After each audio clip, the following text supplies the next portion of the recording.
Pueden tomar sus lugares.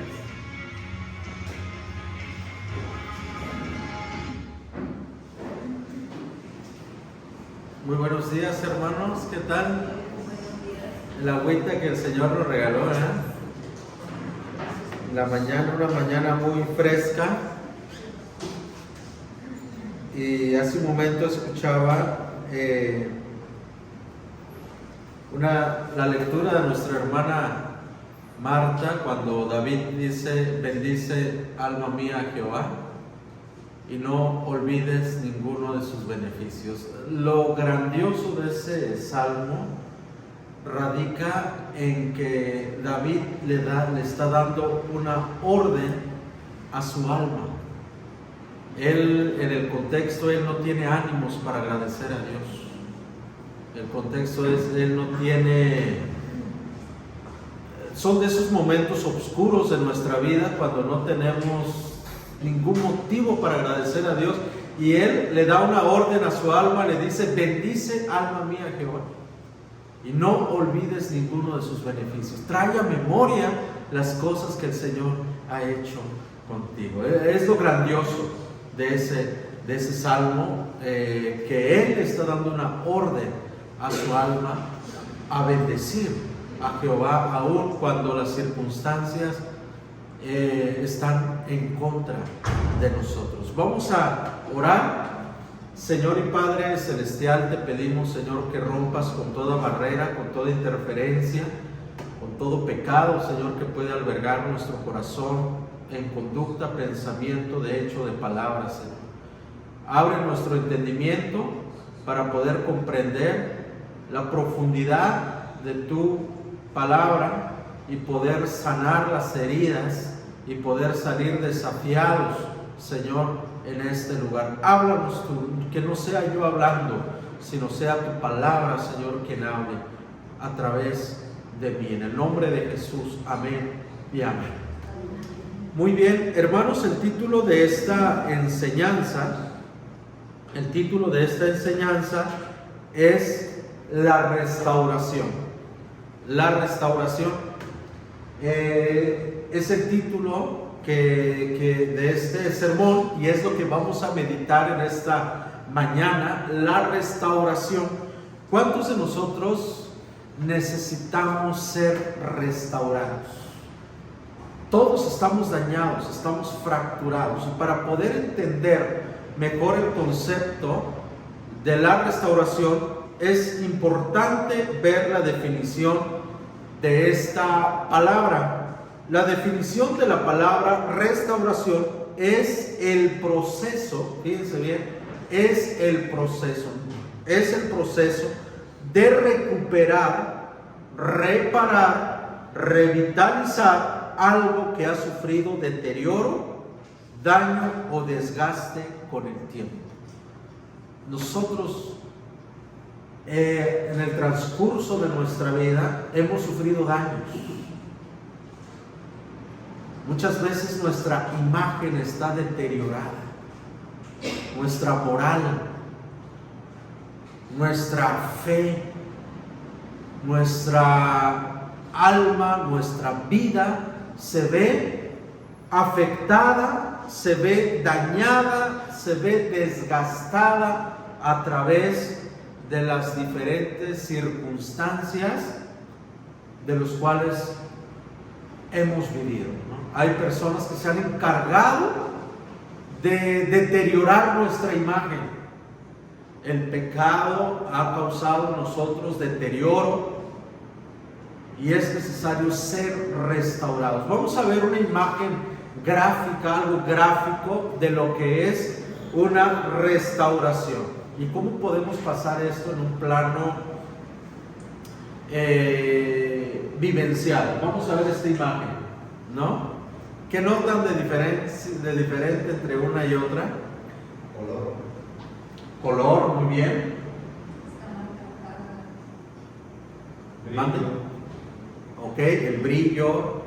Si se dan cuenta, la imagen de la izquierda es una imagen deteriorada por el tiempo, ¿verdad? Por el tiempo no se aprecia bien la fotografía, algo pasó, con el tiempo se fue dañando, pero alguien se encargó de restaurarla. Y podemos apreciar la sonrisa, el brillo de los ojos, porque alguien se tomó el tiempo de restaurar esta imagen. Pues esta imagen es una representación gráfica muchas veces de nuestra vida, muchas veces a causa de los daños que hemos sufrido, de las decepciones, de los fracasos, de nuestras caídas. Nos hemos ido deteriorando y poco a poco nuestro rostro se ha borrado la sonrisa, la alegría, se ha perdido la motivación, el gozo de seguir adelante. Y es por eso que hoy el tema se centra precisamente en la restauración. Y hay varias citas bíblicas que hacen referencia a esta restauración. Por ejemplo, la restauración es un deseo de Dios. Dios quiere restaurarnos. Él quiere restaurar tu vida, tu imagen, tu persona. Él quiere restaurarte, Él quiere resanar todos esos defectos que a través de los años nos han afectado, y Él nos quiere restaurar. Vamos a ver esta cita bíblica en Isaías 1:26. Es un deseo de parte de Dios. Está en la pantalla, lo leemos juntos. Dice: luego restauraré tus jueces como al principio y tus consejeros como al comienzo, y después serás llamada ciudad de justicia, urbe fiel. Cuando el Señor dice, luego restauraré tus jueces, el contexto de este pasaje es que el Señor le estaba dando un mensaje a su profeta Isaías y estaba describiendo la condición del pueblo. De hecho, el Señor dice: mi pueblo se ha prostituido, o sea, ha perdido su imagen, ha perdido su lealtad, ha perdido su dignidad delante del Señor, que Dios llama al pueblo y dice que el pueblo se ha prostituido. Y con otros profetas, el Señor dice que el pueblo se ha convertido en una ramera. ¿Saben cuál es la diferencia entre una prostituta y una ramera? ¿O es lo mismo?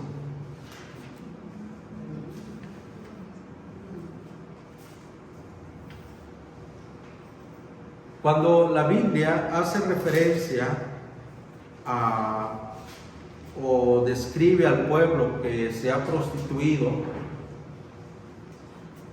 la diferencia está en que la prostituta al menos cobra y la ramera se entrega por placer. O sea, el pueblo se había corrompido tanto que ya lo hacían por placer. Y en este contexto, el Señor está describiendo un cuadro muy triste del pueblo. Dice la palabra del Señor en Isaías, dice, Isaías 1:21, dice: ¿cómo? En la Reina Valera: ¿cómo te has convertido en ramera, oh ciudad fiel? Llena estuvo de justicia, en ella habitó la equidad, pero ahora los homicidas. Tu plata se ha convertido en escoria, tu vino está mezclado con agua, tus príncipes prevaricadores y compañeros de ladrones. Todos aman el soborno y van tras las recompensas. No hacen justicia al huérfano, ni llega a ellos la causa de la viuda. Por tanto, dice el Señor, Jehová de los ejércitos, el fuerte de Israel: ea, tomaré satisfacción de mis enemigos, me vengaré de mis adversarios, y volveré mi mano contra ti, y limpiaré hasta lo más puro tus escorias, y quitaré toda tu impureza. Restauraré tus jueces como al principio, y tus consejeros como eran antes. Entonces te llamarán ciudad de justicia, ciudad fiel. lo que el Señor quiere hacer con su pueblo. Ven el cuadro cómo estaba el pueblo. Lo describe como algo horrendo. Y el Señor dice, pues yo te voy a restaurar. La restauración es un deseo de Dios. Aquí el Señor se está refiriendo al pueblo, pero muchas veces, hermano, este texto puede aplicarse a nosotros de manera personal. Muchas veces estamos o somos la descripción de lo que Isaías hace en este capítulo. Hemos perdido la justicia, hemos perdido el rumbo, hemos perdido la visión, hemos caído en la inmoralidad, hemos estado en constante deterioro, y el Señor dice, y volveré mi mano contra ti, restauraré tus jueces, te voy a restaurar. La restauración es un deseo de Dios. Él quiere restaurarte. Él quiere devolverte esa dignidad, eso que tú has perdido, o eso que alguien se ha encargado de hacer contigo. El Señor quiere restaurar tu vida. Pero también la restauración, estamos viendo que la restauración es un deseo de Dios, pero también debe ser una petición del hombre hacia Dios. El hombre tiene que darse cuenta que necesita ser restaurado. Tú necesitas ser restaurado. Dice el Salmo 83, lo leemos, es una petición del salmista al Señor. Lo leemos juntos, por favor. Dice, restauranos, Dios nuestro, haz resplandecer tu rostro y seremos salvados. Nuevamente, por favor, lo leemos juntos, está en la pantalla. Restauranos, Dios nuestro, haz resplandecer tu rostro y seremos salvados. Debe ser una petición del hombre hacia Dios, el querer ser restaurado. Señor, restáurame. Yo sé que es tu deseo restaurarme, y yo te pido que tú me restaures. El salmista dice, restáurame, Dios nuestro. El único que puede devolvernos el valor, la imagen que hemos perdido es el Señor. Es el único que puede devolvernos esa dignidad que el pecado se ha encargado de destruirnos. Pero también la dignidad de la restauración debe ser un acto consciente del hombre. Debe ser un acto consciente, donde nosotros estamos conscientes de que necesitamos ser restaurados, de que estamos dañados, de que parte de nosotros ha sido dañado por causa del pecado. ¿Cuántos de ustedes creen o están conscientes de que necesitan ser restaurados? Hay una parte de ti que necesitas ser restaurada, que el pecado se ha encargado de destruir, y donde tú dices, es que yo no soy esta persona, no sé en qué momento me he convertido en esta persona. Yo no era así. Yo no era así. Algo me pasó. Y probablemente cuando tú indagas, te das cuenta que sufriste decepciones, sufriste daños, sufriste golpes, diferentes cosas que se encargaron de convertirte en esa persona que tú no eres. Y el Señor dice, yo te voy a devolver esa imagen, esa persona que tú antes eras. Yo me encargaré de restaurarte, así como el editor, como vimos la imagen al principio. Eso se hace por medio de una computadora, y es posible. Ahora, en nuestro tiempo, una fotografía muy deteriorada, hay quienes hacen maravillas con la tecnología y empiezan a restaurar la imagen, incluso hasta le dan vida, le dan color a una imagen que no tenía color. Imagínate, así Dios hace con nosotros. Cuando el brillo de nuestros ojos, cuando la alegría de nuestro rostro, cuando la motivación para seguir viviendo se ha perdido, el Señor viene a nuestra vida y nos restaura, y nos vuelve a pintar esa sonrisa, y nos vuelve a dar ese brillo que hemos perdido, nos vuelve a reincorporar de donde nosotros hemos salido. Vamos a leer el texto que está en la pantalla. Dice la palabra del Señor, Jeremías 15:19. Dice: por eso así ha dicho el Señor: si te vuelves a mí, yo te restauraré y tú estarás delante de mí. Si entresajas lo precioso de lo vil, serás como mi boca. Haz que ellos se vuelvan a ti, pero tú no te vuelvas a ellos. Dice el Señor: si te vuelves a mí, yo te restauraré. Es como decir, y te voy a poner, dice el Señor, y tú estarás delante de mí. Nuevamente, esto habla de una oportunidad que Dios da cuando alguien ha fallado y ha perdido el rumbo y ha sido expulsado de algún servicio. El Señor dice: te pondré nuevamente a mi servicio. Pero esto tiene que ser consciente. Dice el Señor: si tú vuelves a mí. Entonces la restauración debe ser un acto consciente. Cuando yo me doy cuenta que he sido dañado, cuando yo me doy cuenta que necesito recuperar lo que yo antes era, mi fe, mi felicidad, mi motivación, mi dignidad, mi valor como persona, entonces yo le digo, como el hijo pródigo, dice la palabra que para que él pudiera ser restaurado, incorporarse nuevamente al servicio de su padre, volver a tener ese título de hijo, dice la palabra, y volviendo en sí. Es decir, estaba en ese momento, fue consciente de su situación. Y dice, y volviendo en sí, dijo: en la casa de mi padre los trabajadores viven y comen mejor que yo. Así que volveré a mi padre y le diré: Padre, he pecado contra el cielo y contra ti, ya no soy digno de ser llamado tu hijo. Tómame como uno de tus sirvientes. Volviendo en sí. Por eso en la palabra dice: si te vuelves a mí, yo te restauraré, dice el Señor. Muchas personas se han alejado del Evangelio y han andado en su vida mundana. Pero llega un momento en que el Señor toca sus corazones y vuelven en sí, y vuelven al camino del Señor, porque el Señor está presto para restaurar a cualquiera que se ha desviado. Al igual nosotros muchas veces hemos caído, nos hemos dañado, nos hemos lastimado, pero el Señor está presto para restaurarnos. Y me gustaría centrarme en particular en la restauración de la vida del apóstol Pedro.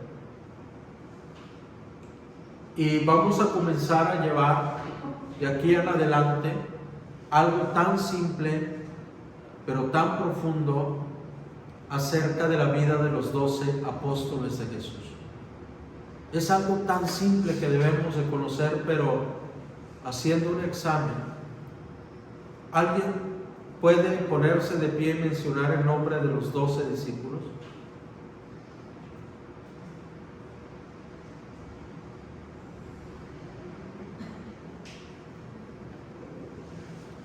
Por eso creo conveniente que estudiemos la vida de cada uno de ellos. Y nos vamos a dar cuenta que no fueron personas perfectas, como la Iglesia Católica los ha acomodado, ¿no?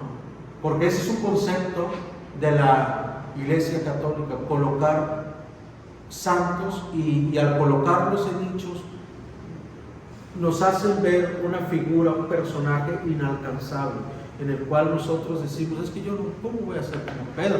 ¿Cómo voy a ser como Pablo? ¿Cómo voy a ser como Mateo? ¿Cómo voy a ser como Juan? Pero cuando la Biblia habla sobre Elías, ¿qué dice la palabra? Que Elías era ¿qué? ¿Se acuerdan? ¿Qué dice el Nuevo Testamento? Que era una persona común, como nosotros, como cualquiera de nosotros, con debilidades, con errores. Hay un libro muy precioso que se llama 12 hombres comunes y corrientes, ¿no? En el cual describe el temperamento de cada, se hace como que un estudio muy profundo de cada discípulo de Jesús. Pero hoy vamos a conocer un poquito acerca de la vida del apóstol Pedro, ¿sí? Y me gustaría que en lluvia de ideas me dijeran qué saben de Pedro. ¿Quién fue Pedro? ¿Qué sabemos de Pedro? Un pescador.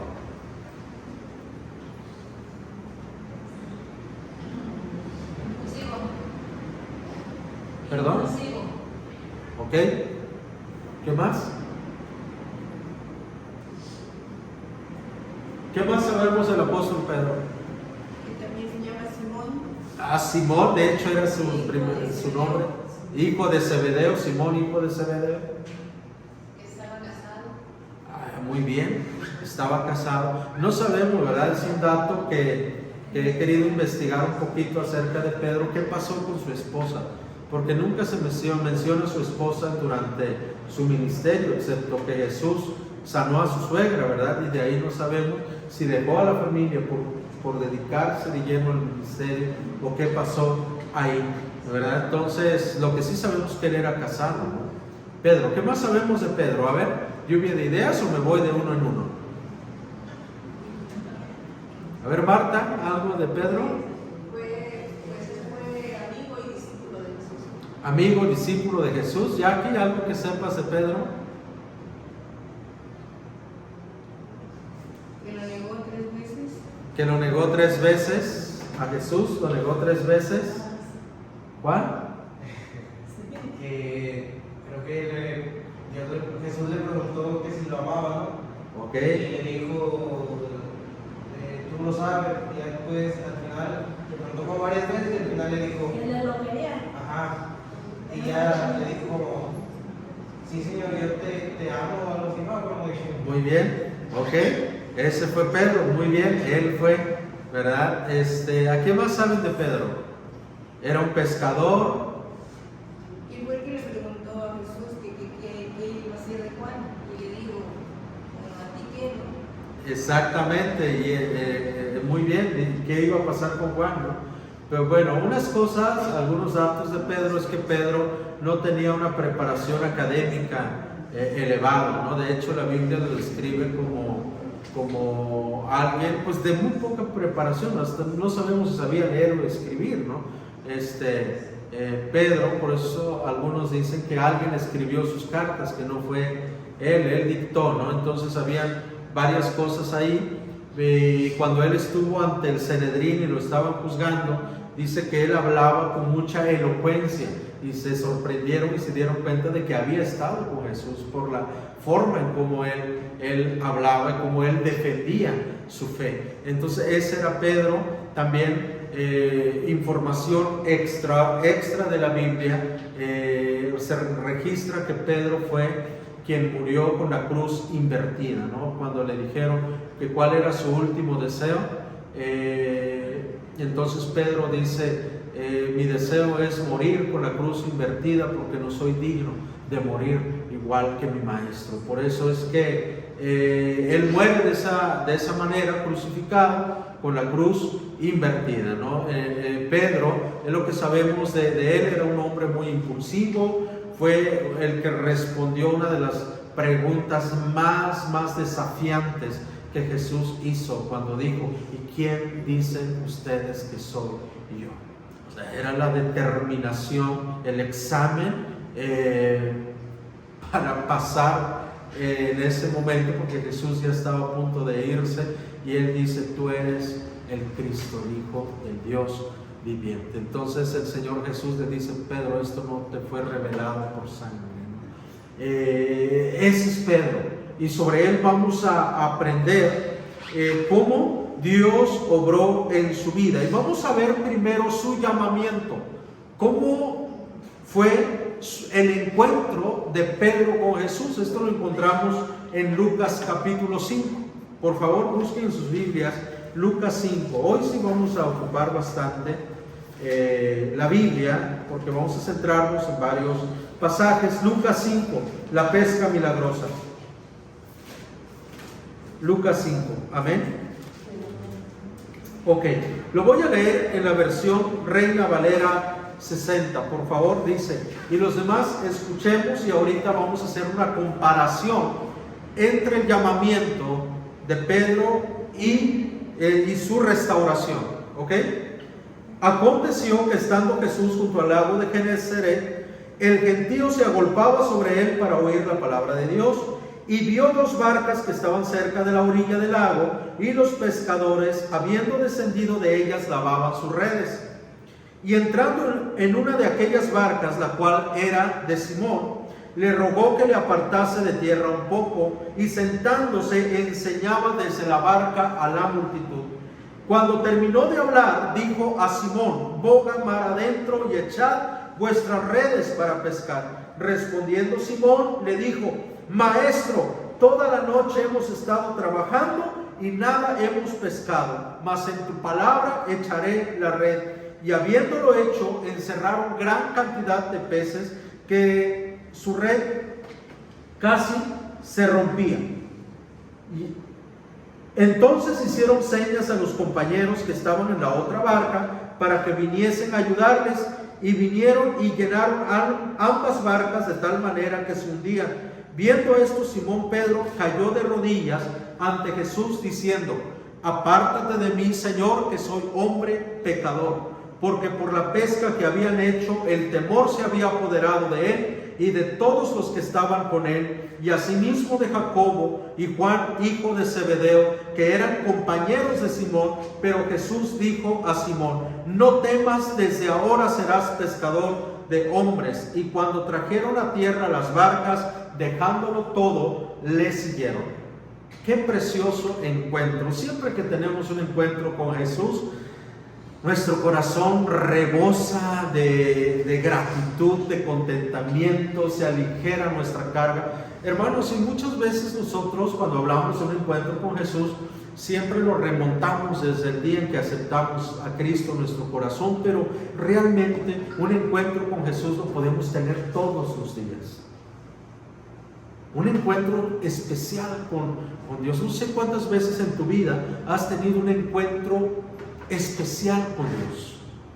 O sea, tú oras todos los días. Yo quiero pensar que así es, ¿no? Oras. Pero hay un momento, de repente, cuando no eres tú quien busca a Jesús, sino que Jesús es quien te busca, y llegas a tener un encuentro con Él, que derramas lágrimas y te desahogas y dices: qué momento tan maravilloso pasé con Dios. ¿Les ha pasado? Ese encuentro tan especial que llegamos a tener. Pues aquí Pedro tuvo un encuentro con Jesús. Y ese encuentro con Jesús, Jesús le hace una invitación: sígueme. ¿Sí?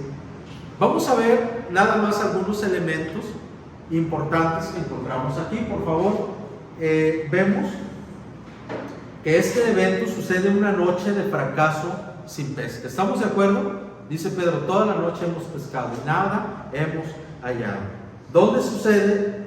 En el lago, junto con sus compañeros. Él no estaba solo, estaba con otros, pescando. Ahí sucede, ¿no? Junto con sus compañeros. Sucede un milagro de pesca, ¿no? Jesús le dice: boga mar adentro, echa tus redes. Lo hace, y sucede un milagro que encierran gran cantidad de peces, que casi la red se rompía. También hubo en este encuentro un reconocimiento de quién es Jesús. ¿Estamos de acuerdo? Dice Pedro: apártate de mí, que soy hombre pecador. Él reconoce que quien estaba frente a él no era cualquier hombre. Y después vemos que hay una invitación de parte de Jesús a seguirlo. ¿Estamos bien aquí? Así sucede el encuentro. Hasta aquí. Pedro deja todo y sigue a Jesús. Jesús lo encuentra en su oficio de pescador, un pescador fracasado en ese momento.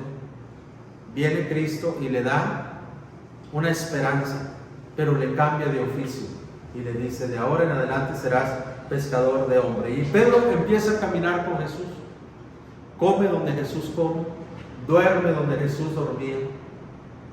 Se sentía privilegiado al ver los milagros las enseñanzas, todo lo que Jesús decía y hacía con su pueblo. ¿Vamos de acuerdo hasta aquí? ¿Sí? Qué privilegio de parte de Pedro, oír, escuchar todas las enseñanzas de Jesús. Presenciar milagros sorprendentes como cuando Él resucita a la niña, al hijo de la viuda, cuando multiplica los peces, los panes, cuando Él camina sobre el mar y Pedro también lo intenta. Qué hermosa experiencia. ¿Quién iba a pensar que este Pedro un día lo iba a negar? Así como nosotros muchas veces depositamos nuestra entera confianza en una persona y nunca llegamos a pensar que esa persona iba a ser causa de nuestro llanto o de nuestro sufrimiento. Y cuando eso sucede, nos vamos deteriorando y necesitamos ser restaurados. ¿Quién iba a pensar que este Pedro, quien convivía, dormía y servía como ayudante,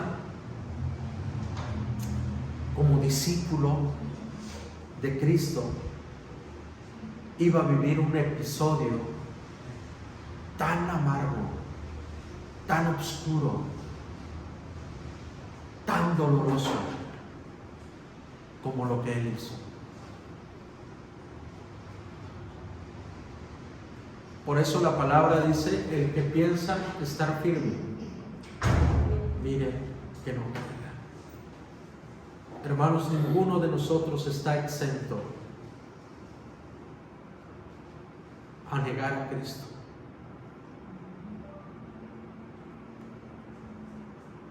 Muchas veces juzgamos a Judas por lo que él hizo. Pero Pedro y Judas, y hasta sospecho que lo que Pedro hizo aún fue más doloroso. Judas traiciona a Jesús porque él tenía un concepto erróneo de Jesús. Judas siempre vio a Jesús como un político, y su esperanza era que cuando Jesús llegara a la presidencia iba a restaurar, iba a cambiar el sistema de gobierno que oprimía al pueblo judío. Y cuando Jesús, en la entrada triunfal a Jerusalén, lo proclaman rey y él rechaza el reinado terrenal, Judas se decepciona y lo traiciona porque no encajaba en su ideología de quién era Jesús. Y muchos de los discípulos de alguna manera eran influenciados por Judas. ¿Se acuerdan de los dos hermanos que tan grandotes y tan chillones que fueron con su mamá para que intercediera? ¿Sí se acuerdan de eso? Y le dicen: dile a Jesús que cuando llegue a la presidencia, que alguno, que a mí me haga síndico y a mi hermano lo haga tesorero municipal. ¿Sí se acuerdan de eso? Que le dice: deja que uno de mis hijos se siente a tu derecha y el otro a tu izquierda. Y el Señor le responde: bueno, eso no me corresponde a mí, si están dispuestos a beber la copa que yo he de beber. O sea, tenían una ideología errónea de quién era Jesús. Y eso sucede con nosotros cuando nosotros seguimos a Jesús desde nuestra propia filosofía, ideología, y cuando Él actúa por lo que Él es, nos decepcionamos de Jesús y nos vamos. Es que no era lo que yo esperaba, no era la iglesia que yo buscaba. Dice una hermana: van allá porque allá le gusta. Es que no, la iglesia no se trata de gusto. No es si te guste o no. Se trata de esa necesidad que tú tienes de Dios. Y dices que allá le hablaron y le gritaron y no hubieras visto, hasta le hicieron llorar. Por mucho que grites, sabes callado, la palabra es la palabra de Dios. Le digo, a ver, hermano, creo que usted está súper equivocado con referente a lo que es el Evangelio. Un medicamento es un medicamento. Una inyección funciona por la sustancia que contiene, no por la persona que la aplica. Te lo puede aplicar un principiante, un médico con mucha experiencia. El efecto de esa inyección no va a depender de quién te la aplica, sino de la sustancia que contiene. Así la palabra del Señor. Ya sea que predicas gritando, que prediques callado, no va a depender de tus gritos, es la palabra de Dios.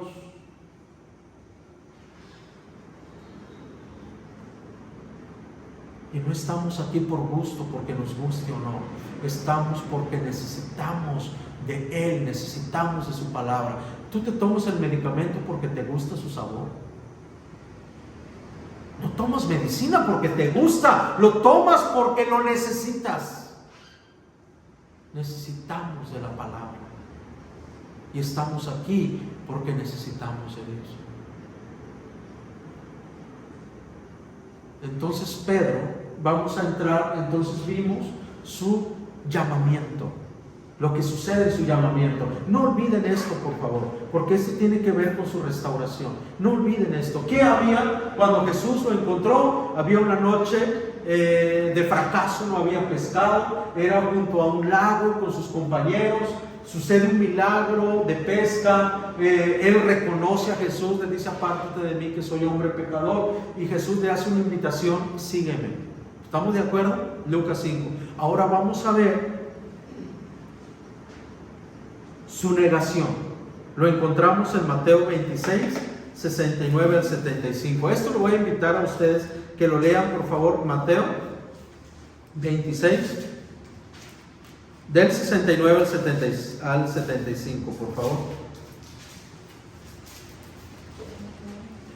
Todos, por favor, si me hacen el favor de leer Mateo 26, 69 al 75, por favor.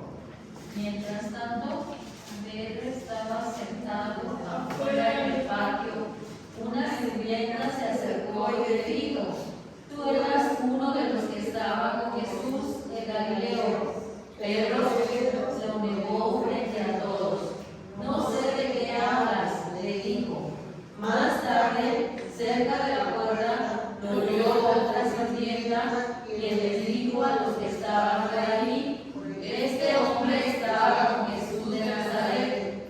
Nuevamente Pedro lo negó, esta vez con un juramento: ni siquiera conozco al hombre, dijo. Un poco más tarde, algunos de los otros que estaban allí se acercaron a Pedro y dijeron: seguro que tú eres uno de ellos, nos damos cuenta por el acento galileo que tienes. Pedro juró: que me caiga una maldición sin desmiento, no conozco al hombre. Inmediatamente el gallo cantó. De repente, las palabras de Jesús pasaron rápidamente por la mente de Pedro: antes de que cante el gallo, negarás 3 veces que me conoces. Y Pedro salió llorando amargamente. Que me caiga una maldición, dice Pedro. ¿Qué otra maldición quería de lo que ella estaba viviendo en ese momento? No, Pedro, su relación con Dios se fracturó. Su identidad como discípulo de Jesús se corrompió. Se sintió el hombre más humillado, más sucio, el hombre más triste en ese momento, dice la palabra que él se fue y lloró amargamente. ¿Cuántas veces, hermanos, cuando nuestra fe es dañada, cuando nosotros le fallamos a Jesús, cuando nosotros hacemos cosas que no debemos hacer, cuando alguien nos ha lastimado, nos sentimos como Pedro? Nos alejamos de nuestro refugio, nos alejamos de nuestra paz, nos alejamos de aquel que nos daba sentido a nuestra vida. ¿A dónde más podemos ir? ¿A dónde más podemos ir? Y entonces Pedro vive un deterioro en su fe. Perdió totalmente su imagen, su llamamiento, lo perdió todo. ¿Y qué hace Pedro? Dice la palabra que él salió fuera y lloró amargamente. Quisiera él devolver ese tiempo, tener ese poder de devolver, de regresar ese tiempo, pero ya había transcurrido. ¿Cuántas veces nos hemos encontrado en una situación como Pedro? Quisiéramos regresar ese tiempo, y lo único que nos queda es confiar en el perdón y en la restauración de Cristo. ¿Cómo se llama el tema? La restauración. Vimos anteriormente su significado, las citas bíblicas, que es un deseo de Dios, que debe ser una petición del hombre y que debe ser consciente, y ahorita lo estamos aplicando en la vida de Pedro, su llamamiento, ahora su negación. Aquí es donde él necesita ser restaurado. Él está dañado, su corazón está dañado, su imagen está dañada. Pedro aquí está confundido, Pedro aquí está herido, Pedro aquí está decepcionado de sí mismo. Ya no soy digno. ¿Cuántas veces nos identificamos como Pedro? O estamos en este momento, en ese hoyo, en esa crisis, donde nos encontramos como el apóstol Pedro, donde ya amaneció, pero sentimos que no amanece todavía, porque estamos en una completa oscuridad mental y no hallamos la salida. Sentimos que ya nada va a ser igual, que las cosas ya no van a ser igual, y nos sentimos tan heridos. Pero aquí viene lo maravilloso de la restauración. ¿Sí? Vamos a ver primero, hay otro punto ahí. Pedro se retira del ministerio. Cuando somos dañados, querido joven, hermano, cuando hemos sufrido un daño que ha afectado nuestra imagen, nuestra fe, corremos el riesgo de volver a nuestra antigua manera de vivir. Corremos el riesgo de sentir, de no perdonarnos y de decir: yo ya no soy digno, ya para qué voy a la iglesia, para qué me hago hipócrita si mi vida es así. Pero no te detengas, tú sigue, espera la restauración del Señor, porque Él te va a buscar y Él te va a restaurar. Vamos a buscar Juan capítulo 21. Juan capítulo 21. Si alguien puede leer, por favor, los versículos 2 y 3. Juan 21, 2 y 3. Varios de sus discípulos se encontraban allí: Simón Pedro, Tomás, al que apodaban el Gemelo, Natanael de Caná de Galilea, los hijos de Zebedeo y otros 2 discípulos. Simón Pedro dijo: me voy a pescar, nosotros también vamos. Dijeron los demás. Fueron y entraron en una barca y aquella noche no pescaron nada. Ok. Pedro, después de haber negado a Jesús y estaba con los discípulos, dice Pedro, volveré. ¿Cuál era su oficio?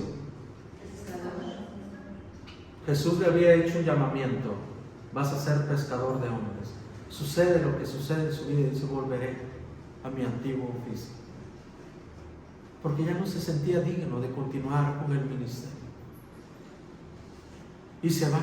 Lo que él no sabía es que el Señor tenía algo preparado para él en esa mañana. Lo que él no sabía es que el Señor tenía algo, un regalo especial para él en ese día.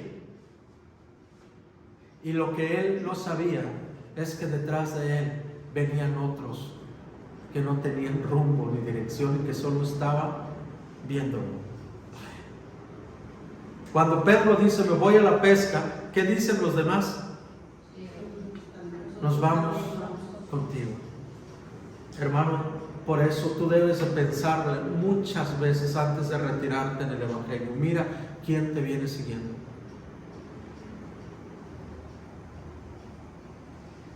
Antes de que tú tomes la decisión de decir, yo ya no puedo continuar, echa una mirada a tu alrededor, quién te viene siguiendo. Tu hijo, tu hija, tus padres, tus amigos.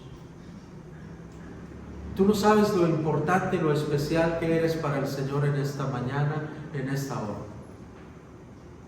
Tú no sabes a cuántas personas estás alegrando con el simple hecho de estar aquí. No sabes cuántas personas le dan gusto de verte por estar aquí. Y eso ya es una bendición. Pedro dice, volveré a mi antiguo oficio. Voy a trabajar. Ahora, si me permiten, por favor, voy a continuar con la lectura en la Reina Valera 60 para poder cotejar el encuentro con la restauración. Estaban juntos Simón Pedro, Tomás llamado el Dídimo, Natanael, el de Caná de Galilea, los hijos de Zebedeo y otros dos de sus discípulos. Simón Pedro les dijo, voy a pescar. Ellos le dijeron, vamos nosotros también contigo. Fueron y entraron en una barca y aquella noche no pescaron nada. Cuando ya iba amaneciendo, se presentó Jesús en la playa, mas los discípulos no sabían que era Jesús. Y les dijo, hijitos, ¿tenéis algo de comer? Le respondieron, no. Él les dijo, echad la red a la derecha de la barca y hallaréis. Entonces la echaron y ya no la podían sacar por la gran cantidad de peces. Entonces aquel discípulo a quien Jesús amaba dijo a Pedro, es el Señor. Simón Pedro, cuando oyó que era el Señor, se ciñó la ropa porque se había despojado de ella y se echó al mar. Y los otros discípulos vinieron con la barca, arrastrando la red de peces, pues no distaban de tierra sino como 200 codos. Al descender a tierra, vieron brasas puestas y un pez encima de ellas, y pan. Jesús les dijo, traed de los peces que acabáis de pescar. Subió Simón Pedro y sacó la red a tierra llena de grandes peces, 153, y aún siendo tantos, la red no se rompió. Les dijo Jesús, venid, comed. Y ninguno de los discípulos se atrevía a preguntarle, ¿tú quién eres? Sabiendo que era el Señor. Vino pues Jesús y tomó el pan y les dio, y asimismo del pescado. Esta era ya la tercera vez que Jesús se manifestaba a sus discípulos, después de haber resucitado de los muertos. Cuando hubieron comido, Jesús dijo a Simón Pedro, Simón, hijo de Jonás, ¿me amas más que estos? Le respondió, sí, Señor, tú sabes que te amo. Él le dijo, apacienta mis corderos. Volvió a decirle la segunda vez: Simón, hijo de Jonás, ¿me amas? Pedro le respondió: sí, Señor, tú sabes que te amo. Le dijo: pastorea mis ovejas. Le dijo la tercera vez: Simón, hijo de Jonás, ¿me amas? Pedro se entristeció de que le dijera la tercera vez: ¿me amas? Y le respondió: Señor, tú lo sabes todo, tú sabes que te amo. Jesús le dijo: apacienta mis ovejas. De cierto te digo que cuando eras más joven te ceñías e ibas a donde querías, mas cuando ya seas viejo extenderás tu mano y te ceñirá otro y te llevará a donde no quieras. Esto dijo dando a entender con qué muerte había de glorificar a Dios, y dicho esto añadió: sígueme. El encuentro de Pedro con la restauración tiene una similitud. Es como si el Señor Jesús regresara el tiempo del encuentro. Cuando Él se encuentra con Pedro, Pedro había tenido una noche de fracaso. No había pescado nada, en Lucas 5. ¿Y qué sucede aquí? Lo mismo, había estado pescando toda la noche, no había pescado nada. Y el escenario de Lucas 5 con el escenario de Juan, capítulo 21, pareciera que fuera la misma historia. Porque aquí el Señor lo está restaurando. Aquí el Señor lo está reincorporando nuevamente a su ministerio, a su trabajo. Porque el Señor no se equivoca cuando nos llama. Porque Él ve en nosotros algo más grandioso que ni tú ni nadie que está a tu alrededor puede ver. Él veía algo en Pedro, algo que superaba la negación. Y Él sabía el corazón de Pedro. Él conoce nuestro corazón y lo restaura, lo restituye nuevamente. ¿Qué elementos encontramos? A ver si se acuerdan. En Lucas 5, cuando el Señor encuentra a Pedro, ¿qué elementos encontramos? ¿Lo leímos? ¿Perdón?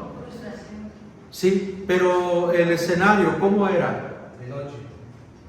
De noche, ¿no? De noche, fue de noche, una noche de fracaso. ¿Qué más? ¿Sí nos apoya, Soli? Ok, muy bien, gracias. Sucede en una noche de fracaso, ¿no? Dice Pedro, toda la noche hemos pescado, nada hemos hallado. Sucede en el lago junto con sus compañeros, él estaba pescando, ¿no? Después sucede un milagro de peces. El Señor le dice: ahora boga mar adentro y echa tu red, y atrapa una gran cantidad de peces que hicieron señas para que les ayudara. Luego hubo un reconocimiento de quién era Jesús. Dice Pedro: apártate de mí que soy hombre pecador. Y luego y Jesús le hace una invitación: sígueme, desde ahora serás pescador de hombres. Y él deja todo y lo sigue. Este fue el encuentro. Pero después vimos el daño, la negación de todo lo que él vivió con Jesús y cómo él lo negó en 3 ocasiones y cómo esto afectó grandemente su vida, su ministerio, su liderazgo, su fe. Pedro era en ese momento un hombre fracasado, lastimado, dañado por lo que él hizo, y decide volver a su vieja manera de vivir. Él era pescador y dice: volveré a la pesca. Lo que él no sabía es que detrás de él venía una multitud, gente que confiaba en él, pero él había perdido toda visión, todo sentido, y regresa a la pesca. Y en la pesca lo que él no sabía es que Jesús lo iba a sorprender en esa mañana. Y ahora nos brincamos a Juan, por favor. ¿Ok? ¿Qué sucede en Juan 21, 1 al 9? Sucede en una noche también de fracaso. Él no había pescado. Sucede en el agua también junto con sus compañeros, sus discípulos. Estaban pescando. Sucede un milagro de peces. Nada más que aquí la pesca era mejor que la de Lucas 5. La de Lucas 5 dice que cerraron gran cantidad de peces, pero aquí dice que eran 153 peces. Bueno, o sea, lo que estaba diciendo es que esta oportunidad que te voy a dar, Pedro, será mucho mejor que la primera. Y lo desafía y le dice: Pedro, ¿me amas más que estos? ¿A qué estos se refiere? Compañero de A los peces. Le dice: Pedro, ¿me vas a cambiar por estos 153 peces gordos, chonchos? Pedro, ¿me vas a cambiar por esto? ¿Por estos peces? ¿Me amas más que estos? A ver, míralos, chécalo bien. ¿Quieres volver a la pesca? ¿Quieres volver a tu antigua manera de vivir? ¿No es lo que el Señor nos dice? A ver, ¿me amas más que estos placeres? ¿Me amas más que estos distractores? Y Pedro nada más responde: tú sabes que te quiero. Sucede un milagro de peces. Hubo un reconocimiento también de quién era Jesús. ¿Quién lo reconoció? El discípulo amado que era Juan. Y dice: es el maestro. También hubo un reconocimiento. Y Pedro dice: sí, es él. Y entonces se viste, porque estaba casi desnudo, y se avienta. O sea, quería llegar, ser el primero a llegar con su maestro. Era su oportunidad de ser restaurado. Y llega apresuradamente. Y es el primero, el que quiere hacer todo para complacer a su maestro. Cuando Jesús dice: traigan unos peces, ¿quién es el que entra a la barca a traerlos? Pedro, esperen, yo voy, espérame. Yo me voy a encargar de servirlo. O sea, su anhelo, su pasión, su amor por Cristo era grande. Pero como todo hombre, fracasó en algún momento. Y al igual que nosotros. No hay grandeza mayor en la vida de un hombre que ha caído y que se ha levantado por la gracia de Cristo. David, después de haber fallado al Señor, recibió el título, el varón conforme al corazón de Dios. Abraham, el padre de la fe, el amigo de Dios. Moisés. Hermanos, todas las personas que han sido dañadas de alguna manera, el Señor, cuando lo restaura, ya sea que hayamos sido dañados por un padre, por nuestra madre, o que nosotros hemos sido el motivo del daño de otras personas, y la culpa nos consume, Él nos puede restaurar. Él nos da una segunda oportunidad. Y es lo que le hace a Pedro. La escena se repite de su encuentro, como diciendo: Pedro, ¿te acuerdas? Aquí te encontré y de aquí te vengo a rescatar. Qué precioso. Y luego hay una invitación. A diferencia del primer encuentro a este, en el primero la invitación es: sígueme, pero aquí es: apacienta. ¿Por qué? Porque lo que él está diciendo a Pedro: Pedro, lo que tú has hecho, tú no puedes empezar desde abajo porque ya tienes el conocimiento. Tú ya no puedes empezar desde cero porque tú ya fuiste capacitado. Lo que tú necesitas es ser restaurado y ponte a trabajar. Apacienta mis ovejas. Apacienta mis ovejas. Y después le da una profecía. Cuando eras joven, ¿qué le dice?